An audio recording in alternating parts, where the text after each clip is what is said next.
Hey folks, good afternoon. Welcome to the free video tonight. This is Neil. Going to get the week kicked off here. Going to take you to the implied volatility and expected move for the week. You can see here on the weeklies, got about 14 some odd, not terribly much in the way of the volatility. You can see it's a little elevated there. That's because we have the payrolls this week at the end of the week, and you can see there's plus or minus about 27. If you do the SPX, it's about 24 or 5, something like that. So we'll call it 25 to 30 points plus or minus priced in by the market there. On the daily here. Now, first of all, on a monthly chart, you'll notice that we've ended the one-time framing up. We've got a lower high and a lower low on the monthly. Not that big a deal because we just retraced into the averages and rejected it kind of nicely. Weekly, we had an inside week last week, and then finally to the daily here, you can see pretty clearly that we're in that nice little wedge right there. So what does that mean? Well, it means we're right in the middle of the soup is what it means. And to draw your attention also to the fact that last week we opened at about 56 and closed up shop at 60. It was positive on the week. We opened this one at 58, and we'll see where it closes, positive or negative. But what I'm getting at is we're just right in the middle of all this balance area up here, this balance zone. And then 56 S&P is also the fib level from way back 2007 2009. It's a major fib level, a 1618 extension, so it's a big deal. I mean, we're right in the middle of the acceptance really and balance right up here. Higher or lower? That's the question. That's what everybody wants to know. Well, today we didn't do much of anything. Germany was closed today with a day of unity or something. There's a little bit of news tomorrow. Tuesday, you've got some speakers, some ECB and some Fed speakers. Wednesday, we're going to really crank up the volume. Got German services, got the ADP employment numbers, got durable goods, factory orders, ISM. Got a couple of Fed speakers. Lots going on Wednesday, enough to make a difference, trust me. And then Thursday you get challenge job cuts or whatever, so Thursday will be kind of light. But then that's in the face of Friday, where you're going to get the payroll numbers. You get some UK numbers overnight leading into that early morning Friday. Then we'll get the payroll, which is ADP has, as well as non-farm. So far they're looking at about 170 or so thousand plus on the jobs, and unemployment at 4.9 as was last, so no change on anticipated by the unemployment rate. You'll have oh goodness, I think there are 4 Fed speakers on Friday following the non-farm payroll. You got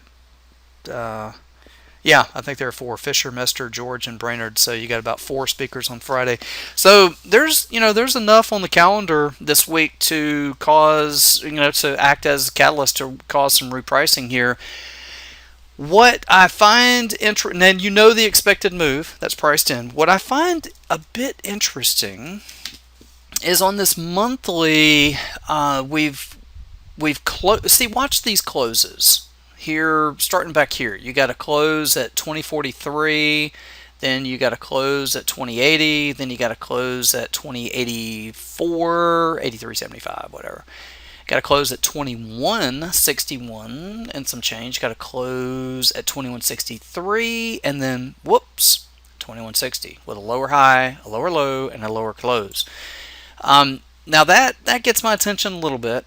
It definitely ends the one-time framing up with the lower low right there, but all it does is very similar to this one. All it does is retrace into the averages, leaves a wick on the bottom, and a nice healthy close on the top, which in and of itself is honestly a very acceptable and meaningless retracement into the averages that was rejected nicely, and then ended up with some follow through to the upside.